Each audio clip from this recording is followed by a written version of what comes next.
All right, welcome back to another episode of the Dreamers Beware podcast, where resilience is required. In this episode today, I sit down with two of my friends, teammates, competitors, Nick and Kevin, and they just really shared their journey through Division III swimming. Both were national champions and just all around great swimmers, and they just shared their kind of insight through their journey, and we really hit on COVID being a big impact throughout their journey, and just how that led to their later success. Super excited to share this episode with you guys. I think it's a really good one, really insightful, a lot of good stuff to take away from it. So yeah, hope you guys enjoy, and I'll see you in the next one. All right. Welcome back to another episode of the Dreamers Beware podcast. Super excited for this episode today. I got two, teammates, but before that, competitors. We competed a lot in college. First, we have multiple time All-American that helped Emory to 3 national titles, right? Nick Goudie, right? And people say Nick Goudie a lot in the swimming world, if I'm not mistaken. Yeah, Um, it's technically pronounced Goudie, but I think Nick Goudie is the swim world. That's good. That's fine. all right, and then we have Rowan Legend over here, also a multiple-time All-American, and I see the trophy in the background. I think it's the right one, but 2022 Division III, a 50 freestyle national champion. So thank you guys for being Sure. here. Appreciate it, brother. Happy to It's be a here. pleasure, man. Yeah, it's a pleasure. So yeah, I just first want to start out. I guess Kevin knows this, but my first interaction with Kevin was in the ready room before the 4 free relay at nationals. I'm standing there and I'm looking at this guy next to me, and he pulls this thing out of his pocket. It's like a little canister. He opens it up and he sniffs it. I'm like, what the hell is this guy doing? Like, I didn't know what smelling salts were at the time, Uh, but it was smelling salts. I was like, this guy's freaking crazy. Bro, that's the life of a sprinter, man. Yeah, but Oh man. you let off that relay, right? I think I Yeah, have a yeah, that four picture for you. Yeah. of we swam our last college. I think Nick, did you lead off that relay too in 2022? I don't know if you That remember. was the year MIT won, I think. Yeah, it was. Mhm. Um, Yep, I led that one off. but yeah, That's and crazy. then you proceeded to cook me in the race, but we still won. We got third, but I think Nick took us both down in the end. Yeah, I think so. Hey, but yeah, It comes and that was our goes, last man. closing out our college career together next to each other without even knowing it at the time, man. It's crazy. And then for Nick, I think the first time I met you or interacted with you was at the Denison Invite, and I remember it was 100 free prelims, Yeah, and Trey, shout out Trey Ike, was like, "Dude, you're racing Nick," and I dude. was like, no hate. I was like, who the hell is Nick? Like, I don't know. And he and he was like, and I got up and you beat me, and I was like, oh, okay. And then I remember the 4 free relay. I anchored at finals, and you anchored, and we were ahead. And I remember because I remember the prelim swim. I was terrified. I was like, oh my god, Nick's gonna catch me. I can't let him catch me. But I think we won that relay, and then I met you after, and I was like, Man. oh, this guy's great. This is a nice guy. Listen, love the Big Red Relay, first of Yeah, all. big But red relay, of course. it's like we went back and forth on so many of those Yeah, races. dude, that was so much fun. But again, yeah. So just the beginning for you guys. Like growing up, was it always swimming? Did you play any other sports? I guess how'd you guys get into sports from the start? I'll let you take this one, Nick, first. Man, I think I grew up always playing soccer.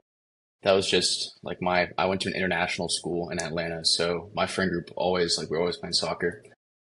I eventually, like, I lived in Atlanta for that time, played soccer, then I moved to Egypt actually. I was in Cairo when I was like 9 and 10 years old.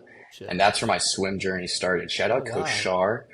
Yeah, Yeah. from Cairo American College. I started swimming in Egypt, and it was more of like a social thing. Like, a lot of my friends there played soccer, and then the off season they were swimmers, so I joined the swim team.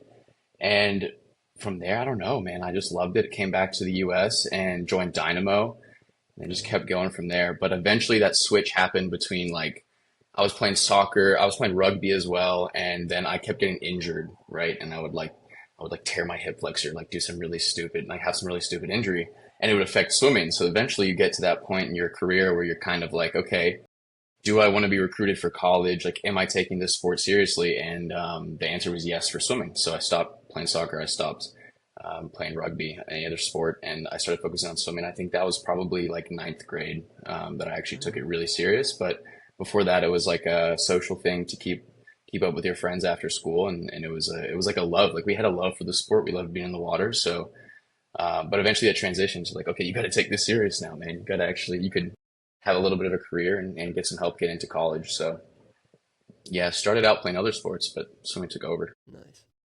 Yeah, I think for me, it was kind of similar. Like I think my dad really wanted me to play football. That was for sure. So I grew up playing football, but y'all have seen my build. I don't have, I don't have quite the weight.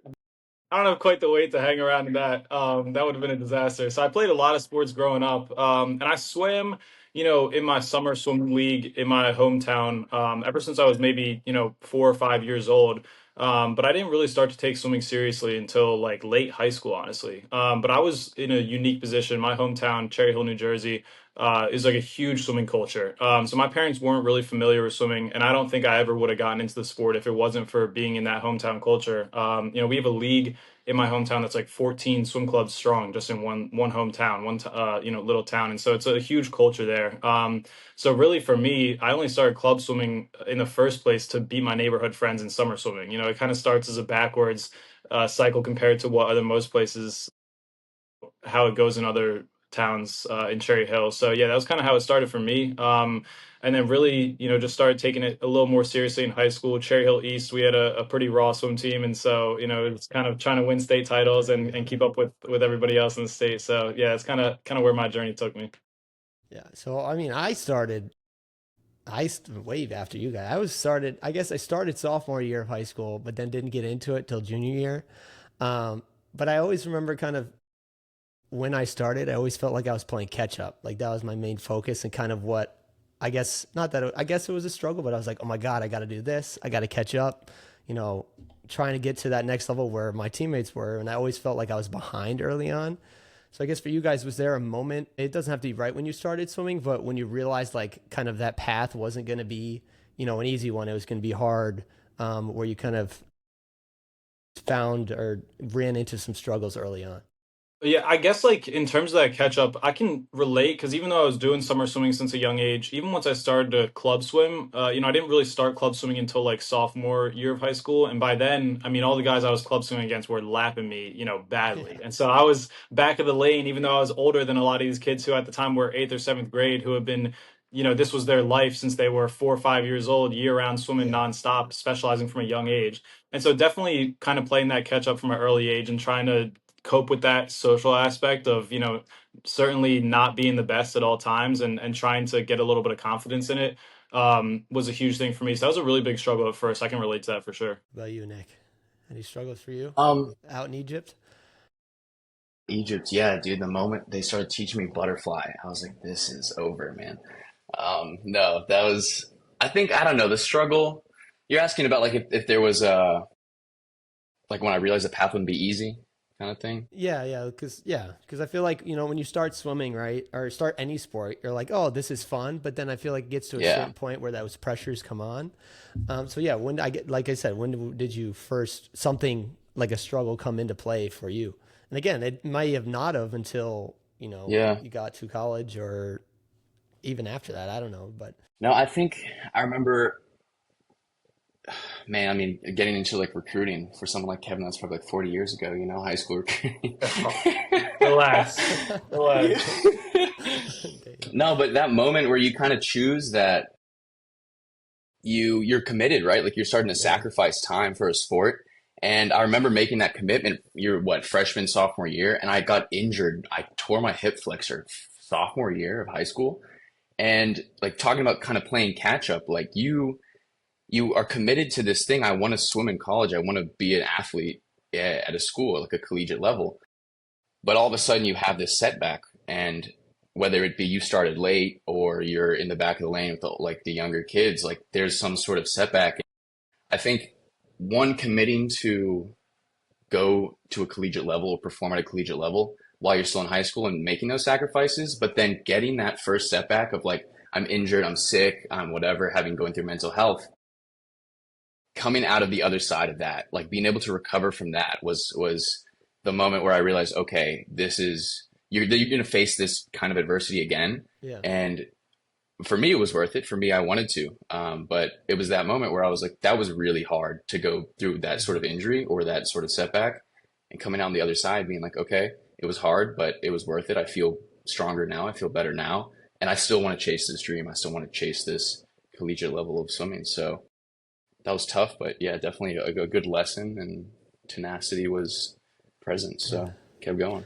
But yeah, when you're going through that, like for me, I guess my high school coach was someone that I looked up to, and obviously I don't know much about swimming, so he was the person that I looked up to. I guess when you're going through that struggle, were you guys going through that yourself? Did you have to figure out yourself, or did you guys have someone, I say maybe your parents teaching you, how to do it correctly? Because I feel like today, I mean, I'm coaching, and just with the athletes I see, like, this is just what I believe, that sometimes parents are kind of shielding their kids from, that adversity side of things, and not letting them, fail and learn for themselves. And again, it's always good to have that person to look up to, but I don't think you can hide or protect someone from the adversity because it's so important. So yeah, was there someone, I guess, there to help you guys through it? Yeah, I mean, I guess like later in my high school career, I definitely found more mentorship from people. But honestly, at first, not really. I mean, my parents did teach me a lot of lessons about showing up and being accountable and being responsible within those settings. But at the same time, they realized by that point that they kind of just had to let me experience it and go through it. Like you're saying, like there was no shielding with them. And I appreciate them for that. Yeah, They threw me into all these different opportunities and basically told me to figure it out, to trust the people that are giving me the instructions for whatever we're doing in each different sport, and to just kind of go through those hardships. And obviously they were there to support me. But again, they gave me kind of the freedom to fail, to fall flat on my ass, and to grow from it. And so, that's kind of why it was a struggle for me at first, because I didn't have a really strong established social network within swimming. And so I did feel kind of alone through that. And eventually found different people and mentors later in my high school career to kind of lean on and to push me to that next level into college. But yeah, I mean, the lessons really had to be learned by me failing. They had to be learned by me Yeah. feeling like I was kind of isolated at that, initial point where I jumped into the sport of swimming full time. So I mean, I agree with you. There's kind of a balance there, and I've been a coach as well in the past, and it's, a lot of parents don't want their kids to ever be wrong, but that's not how we learn and how we grow. I mean, the adversity that I've faced has made me the person I am today for sure. So. Yeah, I think falling flat is important, definitely. To have that freedom, to have that space to like make a mistake and screw up big time, and you kind of look yourself in the mirror and be like, I got to get back up. I think where I'll give a shout out to my Emory coach, John Howell. Like someone like John is the perfect example of, he gives you space to learn and grow yourself. But when I was flat on the floor and I was going through my own struggles, he was there to help me up. He was the one that would pull me back up to my feet. And he can't do that unless I'm on the ground, right? So I appreciate people like that, right? That give you the space, like Kevin said, his parents, like my parents as well. They are a big part of my swim like career, my swim journey. I mean, they saw me struggle and they were like, "Oh, okay, well, like I feel horrible. You're my son. Like I don't want you to struggle, but you're gonna get back up." And people like John, people like Ian Murray at Dynamo, my old coach there, like taught me a lot of lessons and helped me get back on my feet every time. So yeah, it's important to struggle, but it's important to surround yourself with people that are gonna help you through it as well. yeah.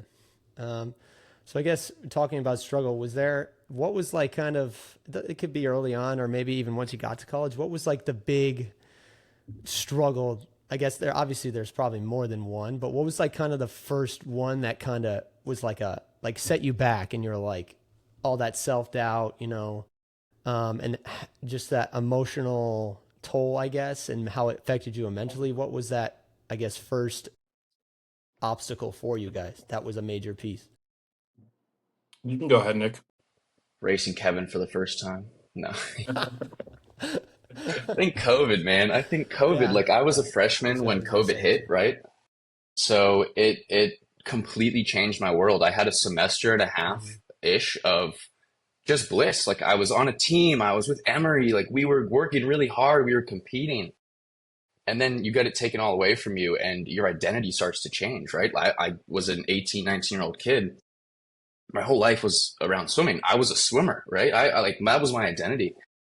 And to take that part of your identity away. You're forced to start discovering new things about yourself, new interests. How do I spend my time between 3 to 6 p.m. in the afternoon when I don't have to be at a pool, right? Like that's a hard question to ask a swimmer who's never done anything else besides swim during that time period. So I think that was the first struggle, man. I think, or one of the biggest in my life, because coming back from that, it wasn't just that we weren't swimming during COVID. It was the fact that when we came back, it felt very different. And I like fell into depression because there were parts of the sport that I loved that didn't return for years after. And you're starting to chase a feeling that, oh, this didn't feel like it did back when I first joined the team. Like that kind of sucks, but you have to move on. You have to adapt, right? So Yeah, I think that COVID kind of set up a lot of other dominoes that fell after it that weren't great, right? So, for sure. but if I had to pinpoint it, like I'm still thankful for the experience, right? Like now I have a better, I like set like self identity. I understand myself better because I took time away from swimming. It was forced, but I still did it. And when I returned, I had a healthier relationship with the sport and a better balance in my life, I think. Gotcha. Yeah, I agree with that for sure. And I'll kind of second that. COVID was a huge issue for me. And the reason it was a huge issue for me was because I made swimming my entire personality throughout college because of the mistakes and the adversity that I had faced in high school. In high school, I had a lot of behavioral issues, just to put it plainly. I like full open and honest. I talk about it a lot. I talk about it in job interviews. But when I was in high school, I was dealing with things like substance abuse issues and things like that. And so going through those behavioral issues, and basically trying to have to figure out navigating that from a young age. Dealing with that adversity. Once I had a mentor step into my life, who kind of grabbed me by the ears, shook my head, and said, take this seriously. You have a talent that can kind of get you out of this rut. I was able to put all that behind me and just focus on swimming. But because I viewed swimming as kind of saving my life and turning my life around in that way, I made it my entire personality from that point on, my entire identity. And so then once COVID hit right before our NCAA championships, you guys know we were 3 days, 4 days out or whatever it was from Yeah. traveling for NCAAs when it got canceled. And so it was a huge like point of just existential crisis for me where I just didn't really know what I was doing with my life anymore. But honestly, I'm really thankful for the experience that I had, in the fallout of our season cancellation from COVID, because it got me to explore other points of my identity and other interests outside of just the pool. After COVID, I got really invested into a lot of different social justice movements and things like that around my community in Glassboro at Rowan, and made connections that now led to me being sitting where I am right now at University of Illinois. My advisor, my mentor here in academics is somebody that I met because of the fallout of COVID, because I started to use my platform as an athlete to talk about those things. And so, it's just in the moment when I first heard that NCAAs was canceled, it was the biggest, just knife to the chest. I couldn't, breathe in that moment because it felt like my entire identity was stripped from me. But in reality, that adversity allowed me to explore so many different avenues of me and who I am as a person and things I'm passionate about to set my life on a different path in the long run. Yeah, I mean, so not that COVID, I didn't make it to nationals obviously that year of COVID. Okay. But I guess like you guys, like your identity is swimming. So my sophomore year, I had like an amazing year. That was kind of my turning point. But then after that, I was like, okay, like, cause at Denison and Emory, I mean, all those places, you're like, all right, like let's go win a national championship. Like it's intense. Like everyone's behind it. There's pressure. And like, my goal was like, I want to make the national team. Like I want to be a part of something, great. And I just remember I had that sophomore year and I was like, all right, like, let's go. And I was just like, kept just going and going and just going so hard. And by the time the end of junior year rolled around, I didn't have the year I wanted because I look back now and I'm like, I was just so invested in swimming that like, not that I don't really regret anything from that year, but like just little things with like maybe staying up an extra 30 minutes with my roommates. I was in bed, I look back on that stuff. I'm like, I miss kind of the stuff outside of swimming. And I kind of look back on that. I'm like, oh, like, shoot, like, I mean, I'm still great friends with my roommates, but kind of once COVID came, I just remember that kind of like shifted my mindset about just like everything. Like, it's not all about just swimming because obviously something like COVID can come in and mess it all up. Mhm. So I kind of had to take a bigger approach and bigger look and just be like, like it's okay. Like it is okay. Like look how far I've come already. Like, and then had this time to kind of, rethink and kind of reinvent myself, come up with a new approach. But yeah, so I guess what was it ever that bad for you guys when during that time where you thought about walking away from the sport or not coming back? And like how did you have to reinvent yourself or like change up your mindset coming back after that COVID? Yeah, I Good mean, way, for Kevin. sure. No, you can go ahead, Nick, first if you want. No, no, no. I want to hear. I want to hear. Sure. Yeah, I mean, for me, for sure, it was tough, man. I was dealing with a lot throughout that period. Immediately post COVID, I had a personal loss in the family. And then, looking throughout the period of COVID a year later, when you know, I hadn't really been swimming at the time at all, and I suffered another personal loss that really made me question kind of stepping away from the sport as a whole. And instead I ended up doubling down, and that's when I kind of set on the path to qualify for my first Olympic trials. But yeah, I mean, in that moment, like, there was a lot going on in the world that was just making me question if I even wanted to return to the sport, and especially because I started to step outside of it and explore other avenues of my identity, and other passions in my community and things like that. It kind of was a huge reality check for me. But I think that re-entering the sport, and deciding to come back for a fifth year after making Olympic trials, during my quote unquote senior year, technically, I was in such a healthier place because I was able to explore other aspects of my identity. So in the grand scheme of things, it was incredible for me. It was a great time, and it allowed me to really explore who I was as a person. But yeah, man, there were definitely times through that I questioned whether or not I was going to continue to do it on a day-to-day basis, especially because for us as D3 guys, we were dealing with a much different set of circumstances than D1 or D2 guys. We didn't have a season technically. My senior year, it was what, junior year maybe. We didn't really have a season. We were just kind of there. For us, we were there like 3 times a week just for 45 minutes, hopping in the pool by ourselves basically. So it was tough for sure to navigate that. But I think that honestly, exploring other aspects of my identity and kind of doing some soul searching basically during that time period helped me to hop back in the pool because there was less pressure at that point. It was like, all right, no matter what happens, it's not all about swimming. It's not my entire identity because I figured out who I was. So I mean, yeah, honestly, even just outside of COVID, if I could give advice to people in the sport in general, I think that swimming is a sport that is so kind of cultish almost, where people make it their entire selves and their entire identity. True. You just got to figure out what drives you in your community and in the world in general outside of just the sport. Otherwise, you're just, you're setting yourself up to crash and burn, really, because that could be taken away from you, whether it be injury or just insane outside circumstances at any moment, really. Yeah. I mean, swimming is a demanding sport, right? Like we know it. What you mentioned, sacrificing a lot of time. I think at certain parts of your career, you definitely question whether that sacrifice is still worth it, whether you still want to show up to morning practices. If you want to be doing, I don't know, 9 practices a week, do you want to travel and miss spring break because you're prepping for nationals? Like you start asking yourself, is it still worth it? And a lot of times the answer is yes. You look at yourself and you're like, I have something I want to achieve. Like I'm here for a reason. Yeah, it's worth that sacrifice. I think it's unrealistic to go through the entire career or say that you can go through an entire career without ever saying I want to stop. Like I want to quit. There's multiple times that I wanted to quit swimming and say, oh, I finally get some freedom, right? I finally get some time back. I think taking some time over COVID, what Kevin was talking about, some soul searching. Are you intrinsically, extrinsically motivated? What's keeping you in this sport? Do you like the people? Do you like the racing? Do you like the training? I think it's okay to like cycle through reasons to stay there. There was times that I leaned on my teammates because those are the people that I wanted to be around, and I didn't really care what happened in the pool. There were other times that I was in the pool working my ass off because I have something I want to do. I have a race that I want to win. I have, like we have a national title we're competing for. Yeah. So yeah, I'm going to work hard. So there was different motivations throughout it. I think there was a big point of burnout through my career. It came after that COVID. I mentioned like kind of having some mental health issues.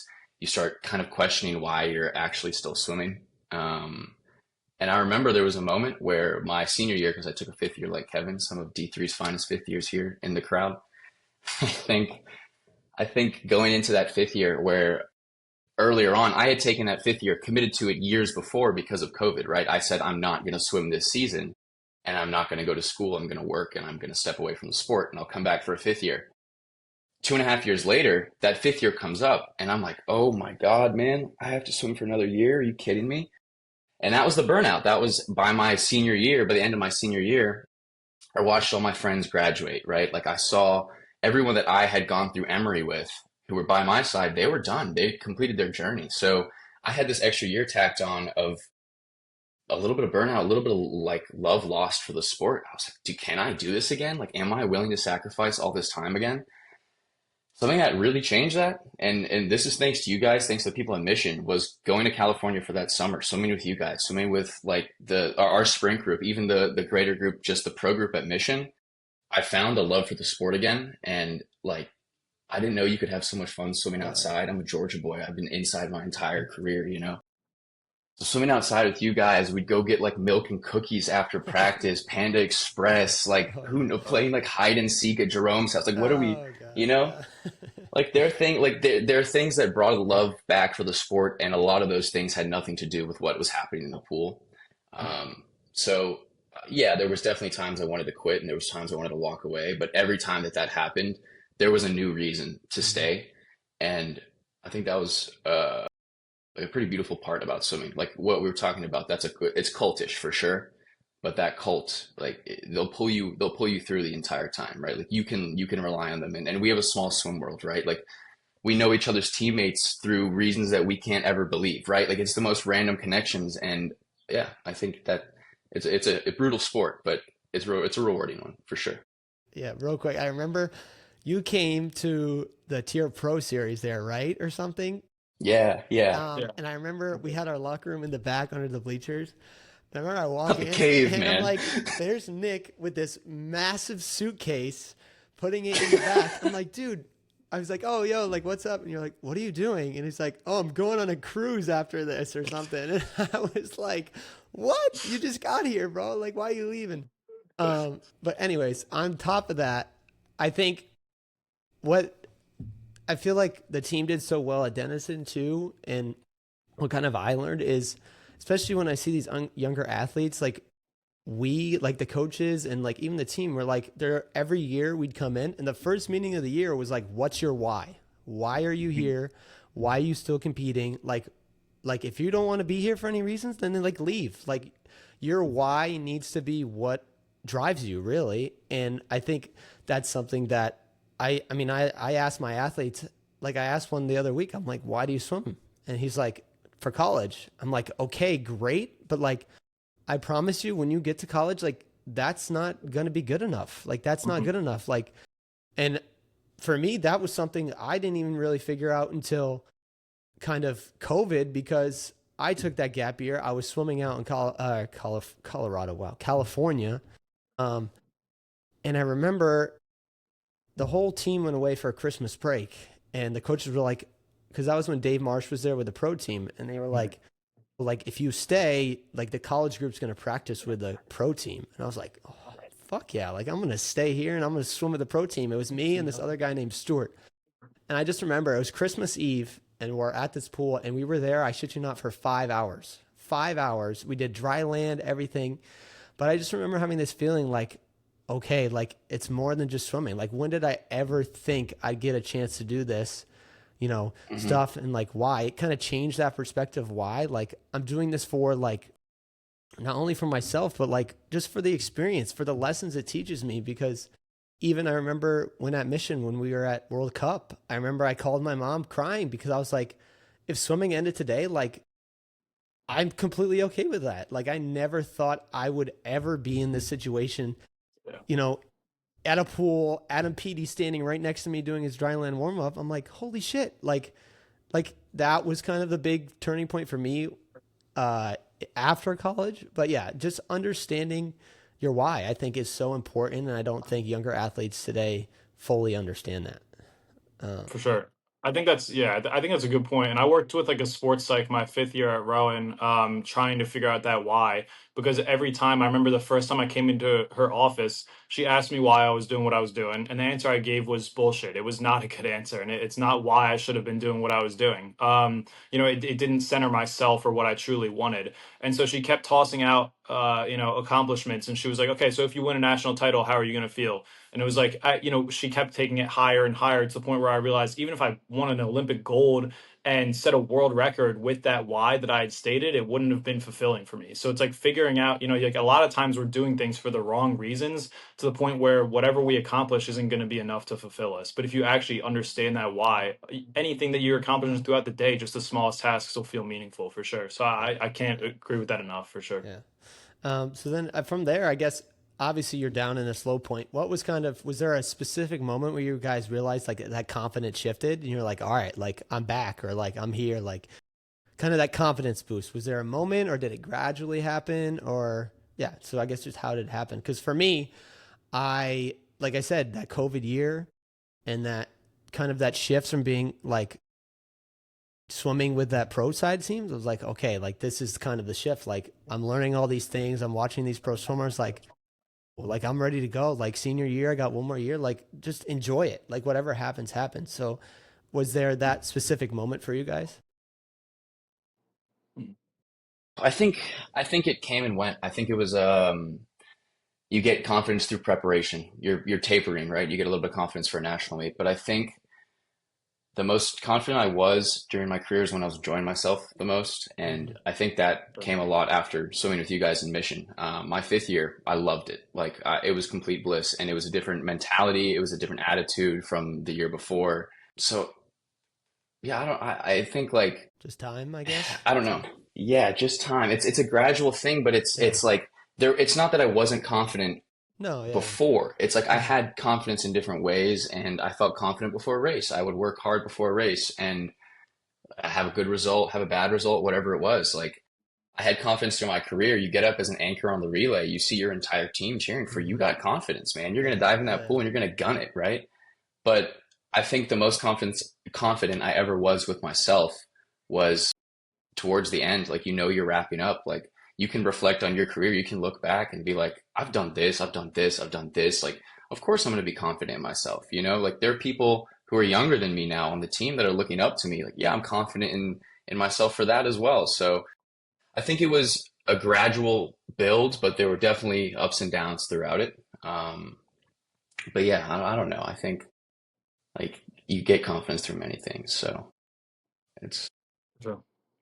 I think like the first moment for me was once I started to really take things seriously in high school, like I was talking about shifting that behavioral perspective. And for me, most of that confidence initially came through like a mentor. So y'all are familiar with Swim Strong Dryland, the big nationwide virtual dryland program. Eric Hudson, that's my guy. He's the founder of that. Him and I found him just random chance. He was working as a personal trainer, not affiliated even with swimming, at a gym in New Jersey, and he had been training just one other swimmer in the area. And so I connected with Eric and started to get working with him. And he built my confidence massively to take it seriously and help me realize that I had, potential in the sport. And so by the time I got to college, for me, a lot of people in the swimming world, D3 swimming world, who I'll go against on a yearly basis were not very fond of me. Some people think I was maybe arrogant or cocky. But the reason why I came across that way is because I had to like just exude so much confidence to be successful. And a lot of it was fake, it's fake Yeah. confidence. But I would step right. onto a deck starting my freshman year at conferences and I would look around and I would say to myself over and over and over again, nobody here can touch me. Nobody here can mess with me. I'd use different words for sure to say that, but it was like, I'm the best here. Nobody here can hang with me. Even if it wasn't true, I kept telling myself that over and over again until it became true.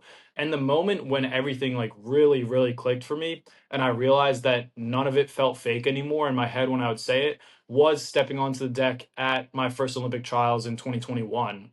Looking around, I think that there were only two Division III swimmers at Wave 2 of trials in the whole country, and it was me and I want to say Luke Rodarte, who was maybe Cal Luther and breaststroker at the time. And so coming back to my 5th year after that, immediately following trials, it was like, all right, I've already been on that stage, and I'm the only person in my event in this entire country who's been on that stage. So like now it's true. Like when I walk onto a deck, I could say to myself, nobody here can touch me, and I can actually be confident and believe in that. And so that's what really helped me. It was just kind of continuing to get more and more experience and building that confidence to say to yourself every time you step on the deck, like, I don't even have to worry, because like at that point, if you keep telling yourself that, your training just takes over. Like it's a mental game. At that point, you're not thinking about it. When you step up behind the blocks, you're not thinking like, oh, I could have prepped better. I could have done X, Y, and Z. You're literally just saying, I've done what I need to do to make sure that nobody here could mess with me. So it was really just a culmination of taking that trust that somebody had put into me at a young age and continuing to build that over and over and over again by just repetitions of telling myself like, I'm better, I'm better, I'm better, I'm better. Yeah. And again, a lot of times I wasn't sure. I was getting my ass beat my freshman year. But, it was just a matter of not taking that as an ego hit, but just saying like, all right, I still do believe what I was telling myself in my head. Now, how can I take the steps to make sure that's actually true every single time? And I never have an off race. I actually will go win X, Y, and Z because I am better. I am better. Again, like I don't mean to sound arrogant, because again, a lot of times I was getting my ass beat and a lot of times it was not true, but I kept telling it to myself until it became true. And so that's kind of how that process took, place for me. Yeah, it's funny to I say saw a that. TED Talk. Oh, go ahead. Go ahead. It's a TED Talk that said, don't fake it till you make it, fake it till you become it. It was a long time ago. Don't remember who said the quote, but I think that's exactly like what Yeah, you faked it till you became 100%. it. That's sick. That's awesome. Absolutely. And that's what it was. Again, it was legitimately saying to myself every single time, I am the best person on this deck. Nobody could touch me. It was not true at all, but I faked it until it became true. Like, Yeah. it's really what you got to do for Yeah. sure. So like I was saying, it's funny you say that because that was something I didn't figure out until halfway through my senior year, and it was because I got a call in between a session at Denison Invite senior year, and it was Bebe Wang. Shout out Okay. Bebe. Okay.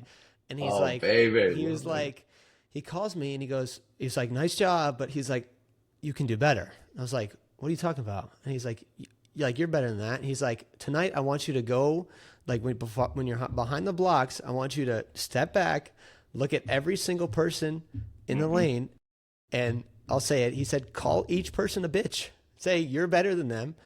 And he's like, and I was laughing on the phone, but I look back now and I started doing it, and I was like, I know I wasn't the best. You guys cooked me, not cooked you. I like to think I could hang, but you guys beat me every year, right? But I believed, like you said, when you step on the blocks and I went down each person, I was like, okay, okay, okay. And then I step on the block and I'm like, oh yeah, like here we go. So yeah, I think that's just something that's, like you said, so important. Even if Mhm. you're not confident, or tell yourself you're confident in yourself, even though you're not the best. I mean, dude, we practice all the physical skills every day. Why would you not practice being in that mental state? It's literally just going around and saying, you can't mess with me, you can't mess with me, you can't mess with me. And again, a lot of times it wasn't true, but the more you tell yourself that and visualize it, the more likely it is to become true, for sure. Um, but I guess so. Next, so obviously you've been through all this stuff. I guess Nick, for you, maybe was it sophomore year you won your first team national championship, or was it freshman? Yeah. Yeah. So I Yeah. guess going in, and Kevin, for you, your senior year, like going into that year, is that what you guys are thinking about? I guess leading up to nationals, like Kevin, were you like, okay, 50 free, like that's my goal, and that's what kind of you were working on? And I guess Nick, for you, kind of being with that COVID and not having, I guess, that year with nationals, what was kind of like the team's perspective on it, and what was, I guess, yours? Like, was it like, all right, we're going to go win a national championship? So I guess like the lead up to what happened. Yeah. I think first of all, we had a lot of confidence in our depth. Like we had a unreal just amount of, we had 18 guys that were ready to show up on deck and just rip, right? And it was one of those things like, doesn't matter if we lose the battle, we're going to win the war, right? Like we had guys that wouldn't win 100 free, but if you come third, P4 and P6, how many points do you get over the guy who won, right? So we came in with a lot of confidence knowing that we had a deep squad. Um, we thought that like you're coming back from COVID, some people are going to still be asleep, like we did train over COVID as like separately, right? Like everyone goes back to their clubs and we held each other pretty accountable. So coming back, we were ready, like we were fired up. We missed the sport, everyone missed the sport. So we just thought like we have an advantage, like let's use it, right? And I mean, guys like Kenyon, you guys over at Denison, like we're racing Kevin in the 50. Like we're losing points here and there, right? Like it's not like we're winning everything by a landslide, but we came with such force and we were behind each other. Yeah, that preparation was a big mental one, I think. Everyone had a physical setback, but it was like who's going to come in with some hard-headed swimming. Who's going to get in there and believe that they're going to win this race? And I Mhm. think a lot of our guys did that. And it set up a dynasty, right? That attitude never disappeared. Like we got that first national title and we came back and we were like, we want another. No, we want a third. Yeah. Like let's just keep going. Let's keep pushing. And it was a like a privilege to be a part of that. I had like guys like Jason Hamilton, Pat Pima, Jake Meyer. Like you're watching them go swim, and then you hand it over to the next Yeah. generation. Yeah. You get Crow Thorson. Like it's just like this mentality that feeds hard training and hard swimming and big results. And it worked. It worked, Yeah. and it worked really well. So it's Did that proud to be a part of it. I guess the first one, obviously the first one, people say the first one's always special. Did that change from one year to the next? Was there a different shift in the mindset? Obviously it's like, oh, we're going to go win. Like, let's do Yeah. the same. Did the first one feel better, or did the last one feel the best? Or was there ever a difference in like feeling, I guess you can say, behind it once it happened? Yeah, I think there definitely was because the first one, the mentality was, let's go get it. The second time, it's we have to protect this, and the third time, it's like, let's just see what we can do. Like, if we do this, like we're cementing a legacy, and if we don't, we've already won back to back. We have nothing to lose at this point. And our coach John was very vocal about saying we are not defending a championship. We are earning another one, right? And it's like we if we go in there scared, oh that guy beat us, oh that guy Yeah. beat us too, like oh no we're losing points. You're gonna start swimming very timid. That's not you're gonna compete very timid. That's not helpful for anybody. You're not gonna be on your best performance. You're not gonna be in your best headspace. So as I said, it was a very like it was a mental game for us. We came physically prepared. We knew that. We've been working so hard all year but we came in with a good mentality every time. And yeah, that mentality switched. And the feeling of winning a national title the second time was very different from the first. You know, it's like we got to get up the first time and say, we did this. Like, this is the first time since 2017, I believe, that Yeah. Emory had won a national title for the men's. And then the next year to come back, oh my God, we just did something that's never been done before for our team. That's incredible, you know? And then to come back a third year, to answer your question, the third one felt the best Okay. because I was done. Gotcha. No, because you know, like at that point, it's like you look around at all the guys, and there are, I think at that point, there were three people on the team who, or maybe four, who had been a part of every single national title. It was me, Ryan So, Jake Meyer, and Crow Thorson. And I remember we had a moment, like there was never a relay that we were all together. There was never a moment that us four were all together on deck. But when we won that title, that third title, we looked at each other and we were kind of like, we've been a part of something that may never be repeated. Hopefully it is for any team, right? But like we've cemented ourselves in time at Emory that won't be forgotten for our team, right? So I don't know. It was cool. It was really cool to have 3 years of just excellence and Yeah. that be the standard, right? Yeah. Yeah. Was the standard was excellence. It was a good team to be a part of, man. Go Eagles. What about you, Kevin? I think, what is it like? I guess you're prepping. I guess lead up to the prep. What was it like during the whole year? Because I remember I was hoping to make it an individual event for nationals, first time ever, and I was like sixth, I think, and I was kept looking to make sure, like, because the conference meets like one weekend after another, and I remember I thought all the conference meets were done, and then all of a sudden this name pops up, Kevin Gillooly. I'm like, who the hell is this Who guy? the Like, he hadn't swim the 50 free or 100 free the whole Uh, year, and he just comes out of nowhere. dude? dude, well, But what? We had the So same interaction on Emery's deck, man. We had the really, same interaction. I just dude, don't know it's what funny you happened. say that. Like, the reason why that happened is because, I mean, for me, like talking about the mental prep and everything and the prep that it took, I did not, it was grind the hell down all year just because I knew going into the year that that was the moment. Like I was prepping for that moment for the entire year.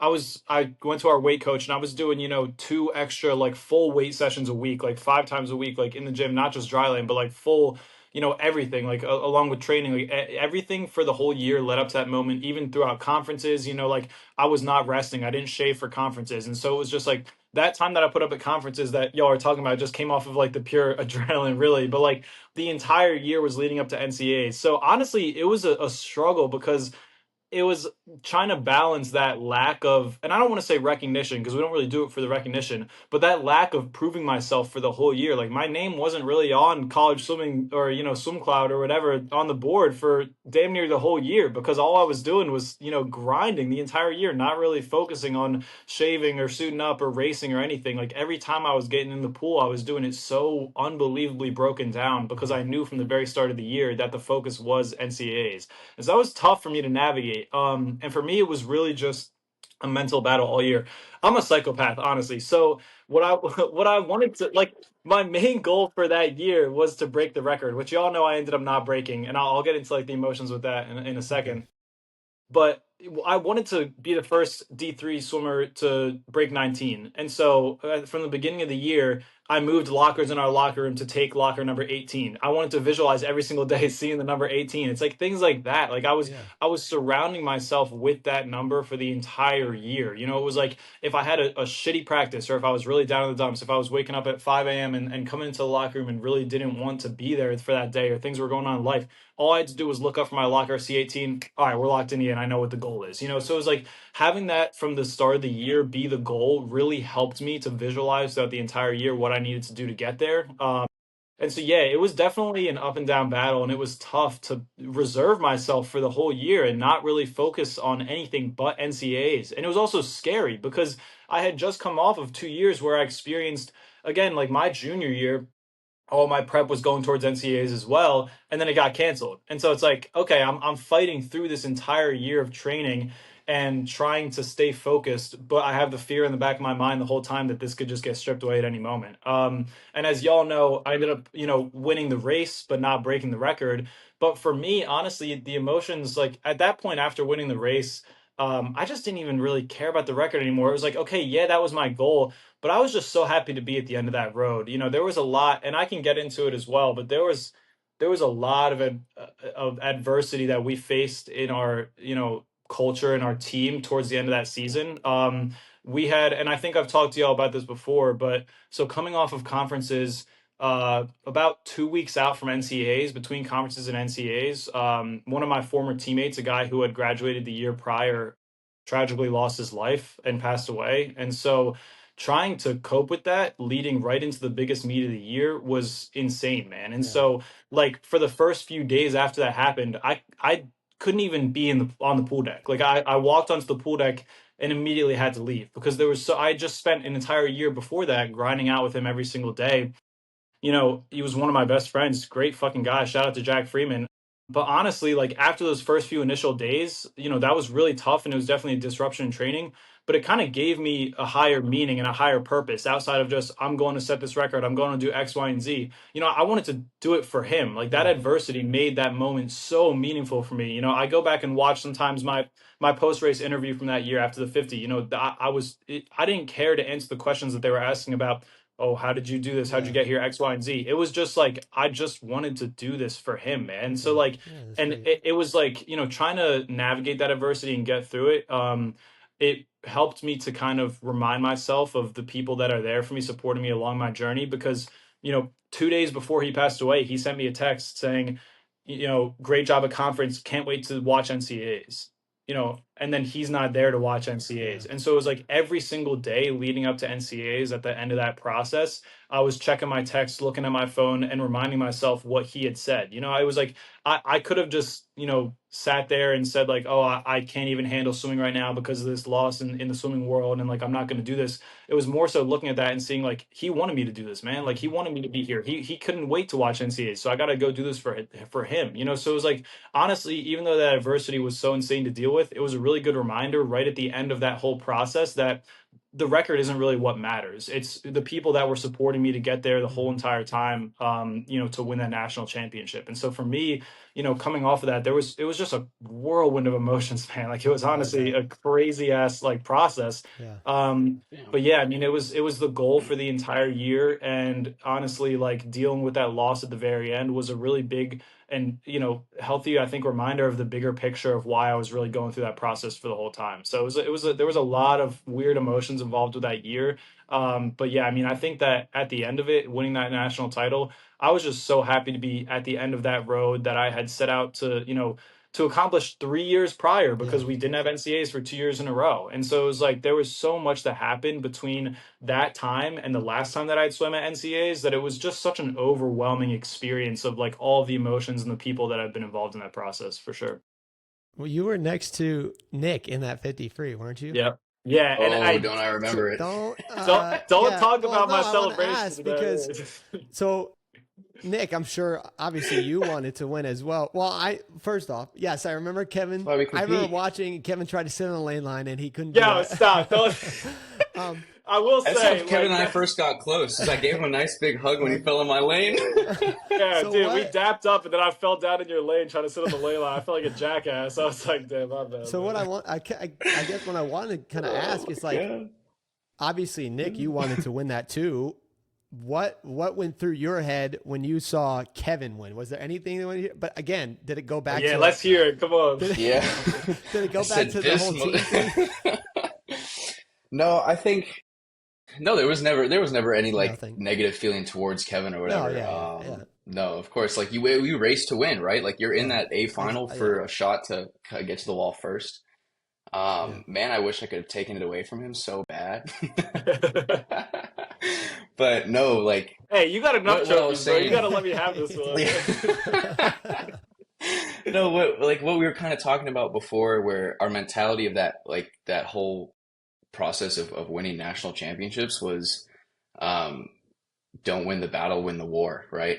Um, of course, I wanted to win. Like, I wanted to get my hand to the wall first, but I mean, Kevin's not too bad of a guy. I don't mind losing to somebody like that. Yeah, It's like, you race these guys, and Kyle and I had raced before at Denison, right? So I had like familiar um, competitors around me. Yeah. Kevin, I don't think we had raced before that. Is that no. accurate?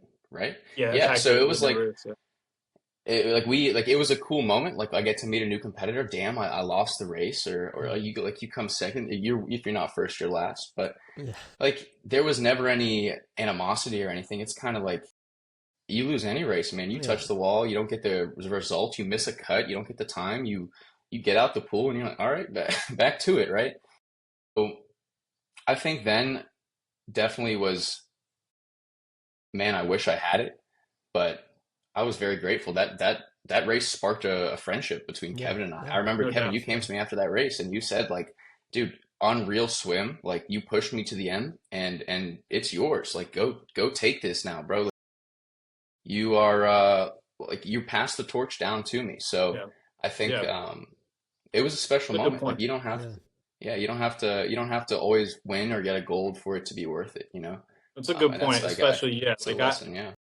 I had been seeing your name the whole year at the top of like swim cloud and stuff while I was waiting to like kind of, get my shot to really like get in the pool and swim.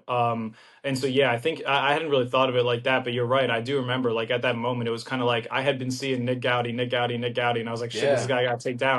And then once I finally met you, I was like, man, dope ass dude. Like we it's spawned a really good friendship. We were able to talk. And yeah, at that Yeah. moment it was like, hey man, I had to villainize you in my head for a second, but like really like this is Totally. yours now. Like it's like you're up next now. And so yeah, like that was a really good it was a cool moment to be able to meet you after that and just chop it up. And like for me, my goal was like, to win the 50 and the 100. And you guys know Toby Abuchi ended up winning the 100 that year. Dude, that Beast. race like that race made me so frustrated because y'all know I go out and I die. And like my Hey, strategy you is remember to my go out first and 50 die. though? Well, I know, but that's the thing. For whatever reason, we decided to switch up the plan at the very last minute. And I talked to my coach, and he's like, I want you to stay reserved here. I want you to stay reserved here. I flipped at the wall seventh, and I ended up coming in second. And I Mm, swear, I just ran out of room because I didn't know how to back half at the Yeah. time. So I hop out of the water after that race, and I just dude, remember looking around and like not being that gassed. And I was like, oh, I've not messed up, man. Like, I was like, had more. Yeah, yeah, I yeah. did not like I had more in the tech, and so that was a tough one. But it was kind of the same thing. Like I'm just like, man, like that was my goal to win that. But I'm not, I'm sitting there and I'm Hmm. just chopping it up with Toby. It's like there's no animosity at the end of the day. It's just like we're all here, and you just respect the guy in the water next to you. Really, at the end of the Totally. Yeah. day, that's really all it is because you know that they set out to do the same thing you were doing, and it's just again like we can all be mean mugging before the race, but at the end Yeah. of the day, it's nothing but respect. Especially because I think we all know what goes into being D3. It's hard, man. Like Yeah. I work in the athletic department of a D1 institution now, and I see what some of these guys are getting resource wise, and sometimes I just want to grab them and shake them and be like, "Yo, like, take advantage of what's here in front of you." Like us as D3 guys, we had to be really resourceful to be successful. Like we didn't have Hmm. everything just handed to us. And that's not to say that D1's an easy path at all. These guys have so much they have to do, but like there are so many resources for them to be great. Whereas us, like we didn't necessarily have those resources, especially at Rowan. Like I love Rowan, but it's a whole different level of what's there for you to take advantage of. And so I think anybody who has success at a D3 level, I look at them and I can say, like, I know for a fact that you were so intentional about achieving this success. Like, you can't just stumble into success at a D3 level. You have to be so resourceful and intentional about it. So, like, I have so much respect for y'all for the success that you've had, because I know that, like, it was such an intentional process to be successful at that level. It's not just handed to you at all. And so I think that's like what kind of builds a lot of that respect and that bond at D3, just knowing Definitely. what Yeah. we go through. Yeah, and Yeah, it's funny It's a little because bit of a brotherhood. yeah, it no, is. it is. Mhm. And it's funny because like I didn't really know you guys, but so Nick came up you both actually came up to me at Knoxville Pro Series. Yeah, yeah, yeah. And that's like not that I like not I don't want to say hate, but like I was like, okay, like Kevin, like Nick, I'm like, all right, like let's go. Like once like it's funny Rivals, man. because Yeah. how yeah, but then it's like how that can kind of shift and like Kevin, I don't know if I told you this, but I would not have gone to Mission if it wasn't for you. If you did not come up to me and say, "Oh, like you went to Denison, like oh nice, like well, I'm at Mission," that's what started the whole thing. And I remember I texted you Yeah, a week later, I remember that. and Nick came up to me too, and but it was just like funny how not enemies but rivals, I guess you can say at one point. But then once we both all were at Mission, it's kind of like you Yeah. guys were an important part in my journey, and Yeah, no I mean we doubt. had a great time together. Yeah. But yeah, and I guess the next part is what would you say to people who like don't understand what it takes to get to that level? Like, is there something you could say, some advice, or would it? I don't know. Is there anything that you can come off with your head right now? It's a good question. Man, I don't know. I mean, again, I would just emphasize like how insanely intentional you have to be about that process, because I actually think that like for me, so a part like a place where I messed up was then once I took that next step to go to Mission. I don't think I was as intentional as I was when I was at Rowan, and that was my own fault. Like I kind of had a rough idea of what I was doing out there and why I was there, but I lost a lot of that like resourcefulness and intention to be like just absolutely relentless in my grind. And so like it's really just like seeking out every single resource possible for yourself to find that success. For me, like I wasn't going to try and make Olympic trials in 2021 because of the restrictions that we had. And then I had like a life event happen that kind of shook me awake, and I was like, all right, I got to go lock in. And all I was able to do was be in the pool 3 times a week, 45 minutes at a time. And Hmm. and for the entire span from February until June when I went to the trials, that was the extent of my training.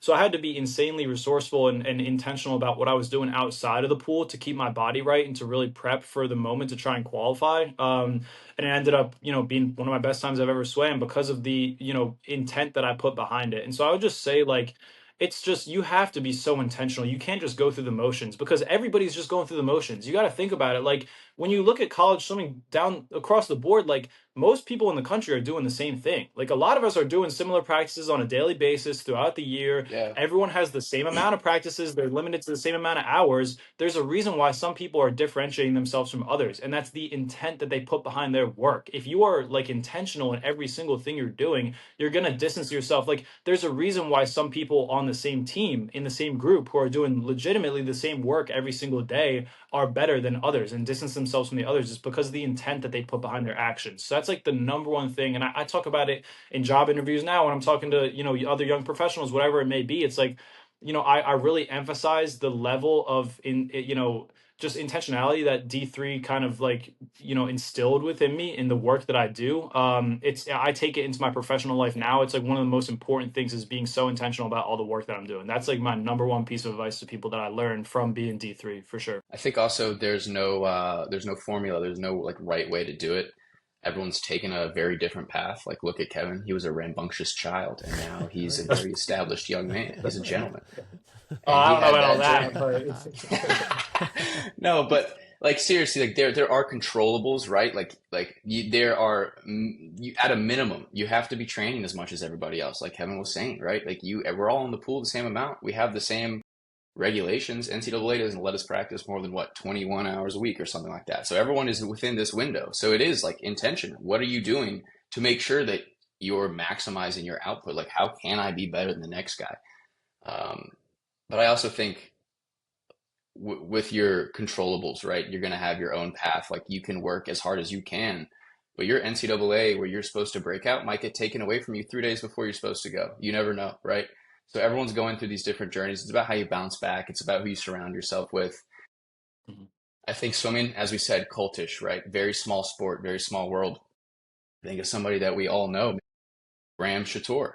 Like Mhm. you, Goat. I wouldn't have never met you guys. Well, I would have met you guys through the D3 swimming world, but I never would have swam and trained with you at Mission if it weren't for Graham. And Yep. Graham is not my teammate. He's an NYU Yep. swimmer.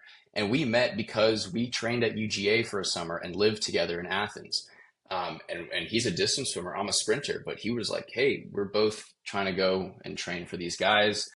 We should hang out. We should live together. And then it became a friendship. And now I'm all of a sudden moving to California to go swim with Mission, and I meet you guys, and now we're here doing something like this. So I think, like, trust, you're gonna love this one, 76ers, trust the process, Kevin.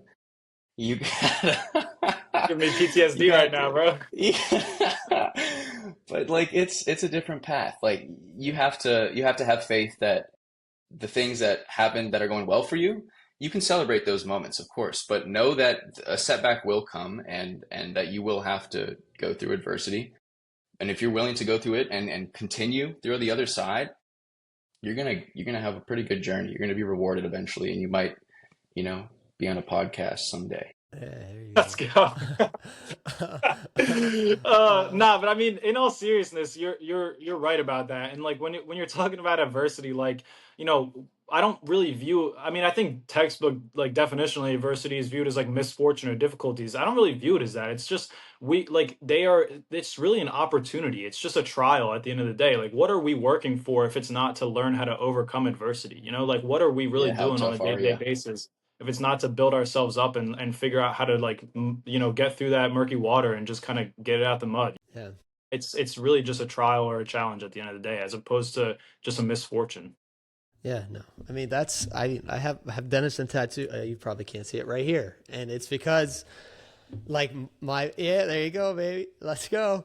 No, but in all seriousness, like I got it because all the lessons I learned, I'd say the important ones. I mean, obviously there's more outside of Denison, but that adversity I faced and the lessons I learned were all through Denison, just because I was basically a walk on, and then at the end of it, I was swimming, at Mission Viejo with an Olympic gold medalist. And I got it because I look down, like every morning I wake up and I look down at it, and it's like a reminder. It's like, you've gone through all this hard stuff. Again, it's a reminder of the success and the friends and the memories and everything. But for me, it was like a reminder of all the adversity to kind of look at every day for when I look up and I'm like, wake up and I look at it. I'm like, no matter where I'm at in my life, I know that I can get through it just because I look back to that time. And that's kind of what was the most influential part in my life so far. Sure. But yeah, so, and then kind of wrap it up here a little bit. But last thing I kind of want to talk about is when I finished, this is kind of more for Kevin. I know Nick swam, you swam with us when you were still in college that summer, but after, I guess, those titles, or, we swam at Mission, I just remember kind of when I finished nationals, and I remember, like, obviously we wanted to win too. Like, that was our goal. And I kind of, I went from, like I said, a walk on to basically a national qualifier. But, I went from I didn't break 50 in high school, and then I went 43 at my senior year of college. And it's like, I remember thinking back after it, and I was just like, always felt that it wasn't good enough. And I had kind of battled with that for a while, like, because we lost to Johns Hopkins. We got third to Johns Hopkins by half a point. And I always I got 17th in the 2 free, and I always look back, I'm like, oh, like, it's not good enough. Like, if I just done this, then we could have gone second, or maybe if I done better. we maybe would have won. I don't know if we would have beat you, Nick. Hey You guys now. kind of swim what. But it's just kind of like that shift from swimming in college to time at Mission. Like, what was like kind of the difference for you? And I say for me to start, like I'm sure Emory and Rowan, like the team is the big thing. Like I said, we're brothers and like we help each Yeah. other out. And like every year that I swam, I felt like I wasn't swimming for myself. I was swimming for the team. So like Yep. no matter the time, I'm like, oh, did I get this place? Okay, good. Like I'm helping the team out. And when I got to Mission, it flipped because I was swimming for myself and I had such a hard time doing that because not that I don't like swimming for myself, but it was just like having those people behind you and that team behind you to then going from not having it. And again, I had you guys, but it's like we were all doing our individual thing. We had our individual goals and it's not one team going for one goal. So I guess was that same for you, Kevin, or was it a different idea behind that?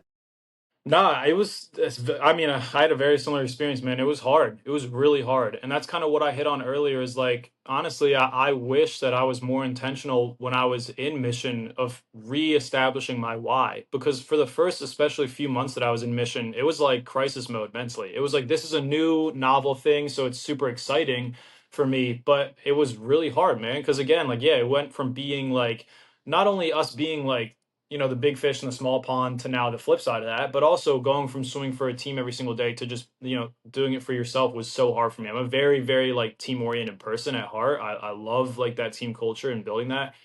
So it was really tough, man. I definitely struggled with that. And I think, again, like having people like good people in that program, like the people at Mission were good people. So it helped a lot. And especially finding y'all in that community amongst D3 guys, like really, really helped. But no, I mean, it was a big struggle for me. I honestly like I don't have like I don't have much positive advice in that sense Yeah. because I don't honestly think I ever figured it out. I Yeah. think I've been very intentional in the past year and a half, and now my next pursuit in life of pursuing, the master's degree that I'm getting now, about like reestablishing my why in life because I'm doing this for myself now. Like I'm pursuing this degree for myself. I don't have a team around me. Like this is more of an individualistic thing. So I think like my inability to do that during my time at Mission has now helped me a lot to kind of reset and figure out on a day-to-day basis why I wake up and why I'm pursuing this degree or why I'm pursuing my next step in my career. But yeah, man, I mean, it was a huge shift. Like I think that I really took it for granted in college how easy it was to get up every single day and go because you're doing it for this group of guys. It is so much different. And honestly, I never really was able to figure it out in the way that I wanted to once I started swimming for myself in my own, professional career. It was really tough for me. And, I do wish that I was more intentional when I was out there about resetting and figuring out my why, not just, oh, I want to make the Olympics, I want to do X, Y, and Z, but like, why? Why am I truly doing this? It was tough, man. I think we really take that for granted in college. And it's not until you're in a program where you're kind of doing it for yourself that you realize how difficult it truly is to just kind of be by yourself doing that Yeah. for sure. No. Oh, Yeah. yeah. I completely agree. Yeah. I just remember being so hard. I was just like, Yeah. I was always a person who would like, when I was younger and even in college, like I never wanted the spotlight to be on me. I always wanted it to help my teammates and help everyone out. So then that kind of, like you said, switch. Everything was on me. And I was like, well, this is very different and just wasn't used to it. Yeah. But yeah, yeah. So I think, yeah, that's great. But I guess kind of wrap things up here. What is, I guess, one piece of advice you give your younger version of self with everything you know now to when you started swimming? What would you tell your younger self right now, just through all you've learned? Nick, you Swimming got it, brother. specific. I don't know. It doesn't have to be swimming specific. It could be life, anything. Be tenacious. Learn tenacity. I think you're good. Yeah, like your life, your career, swimming wise, academic, right, professional. You're gonna go through ups and downs. Um, but you gotta get back up. I think I learned pretty early, like surrounding yourself with people who are like-minded and like are positive towards you helps you go further. So have a good group and get back up every time. Mhm. Yeah, it's great advice. I think for me, I'd probably just say give yourself grace. Learn to understand yourself and what you're going through. For me, I think that especially in college, a lot of times when I would have a shortcoming or I'd have a practice that I wasn't really happy about, I would get so angry or frustrated with myself, to the point where like that anger and frustration builds, and you don't allow yourself to see why you came up short. You know, like if you're just purely mad at yourself, if you're just purely mad at your circumstances or your situations or the world in general, you're not allowing yourself to be clear-headed enough to really assess why something happened or why you fell short of a goal. So I think just giving yourself grace enough to, not like self-pity, but just to be able to understand like what's going on in your life, in your every single day life. Now, no matter what happens when I'm in my, professional career, I try to give myself enough grace so that I can have a clear head to understand, where I'm at, where I've been, what I've accomplished and what I've come short on, in my goals, and how I can kind of adapt and adjust. It just gives you a clear head to really be able to understand yourself a lot better. So I would just say to my younger self, give yourself grace. It'll allow you to help work things out really. Don't get upset, don't get frustrated with, shortcomings, but just try and understand yourself better in the long run so that you can adjust. That's really it. Yeah, I think I remember there's certain points because I started late swimming late, like I said, and after I finished Denison, I like sometimes I find myself asking myself the question of like, man, if I knew this in high school, like I would be so much better. And I think it just went back to like I've said, just I was like you, I was so focused on swimming. Like I like need to be able to expand your mind to realize that it's not more than just swimming and enjoy, those obstacles along the way. I think are so important. Um, but yeah, last question here. I guess if there was no adversity within your guys' journey, do you think you'd be the same person? Definitely not, I'd man. be, yeah, No, no. no. Yeah, I'd you be can go pretty ahead if ignorant, you I want to think. say. Yeah, And I think I'd be pretty ignorant. Like I would never have struggled before, never knew, couldn't relate to people, couldn't have conversations about it. Uh, I don't think ignorance is bliss, man. I think you need to stand up and face some real things in your life. Helps you grow, helps you become a better person. Learn, it teaches you how to balance your life. What are your priorities? I think knowing what you don't like is more powerful than knowing what you do. You're not going to walk through that door again the next time if you didn't like it the first time, right? So, yeah, that. Kevin, what about for you? sure. I'm interested. Yeah, I 100% agree. I would not even be remotely the same person. I mentioned earlier again, like the character issues and the struggles I had when I was young in high school. I talk about that moment and that experience in job interviews because I talk about the character development that it led to. I'm from a pretty like, I think a lot of the people in my circle growing up were pretty sheltered, like in my high school in that environment, and didn't really have a chance to like face true adversity and like be forced to grow up until later in life, whether it was like college or even after Yeah, college. For me, I was 16 having to figure out how to reshape my life entirely because of the mistakes that I made. Like I had to completely figure out how to get myself together and, quit off those habits and figure out what I really wanted in life. Like that's an extreme, like, feeling of adversity that I had to face from a young age. And it shaped the person that I am. Like I had to I was forcibly removed from that sheltered perspective that a lot of other people around me had at the time. And I'm so grateful for it. Like I legitimately say to people, like, honestly, those habits that I had at that time, that's the best thing that's ever happened to me because I grew into the person that I am today because of it. So no, like the adversity that I've experienced is more meaningful to me than my successes, honestly, because it really makes me the person I am to Yep. be able to achieve more for the future, for sure. Yeah. No, I think that's great. And I think the whole reason I started this podcast is just to show people like adversity is great, man. Like it changes you, it helps you develop yourself as a human. And I think sports does that well in the sense, what you learn, the adversity you face in sports doesn't just help in sports. You carry that out through the rest of your life. And I think that's so important. And I just think, like I said, I want to share that with people to show like younger athletes or anyone that, it's okay. Like you're going to be okay. You need to go through this stuff to Yep. grow as a person. But 100%. I think it's so important. I appreciate you having us on because of that. Like, yeah, I of think this is course. a great concept for what you're doing because it's, again, like I wish I had somebody telling me throughout my journey, like that it's okay to fall flat on your face Yes. more, just so I could really understand. I think it's really important, man. So I appreciate it. Yeah, no problem. Thank you guys for being here. I thank you. appreciate it. So, yeah, bye everyone.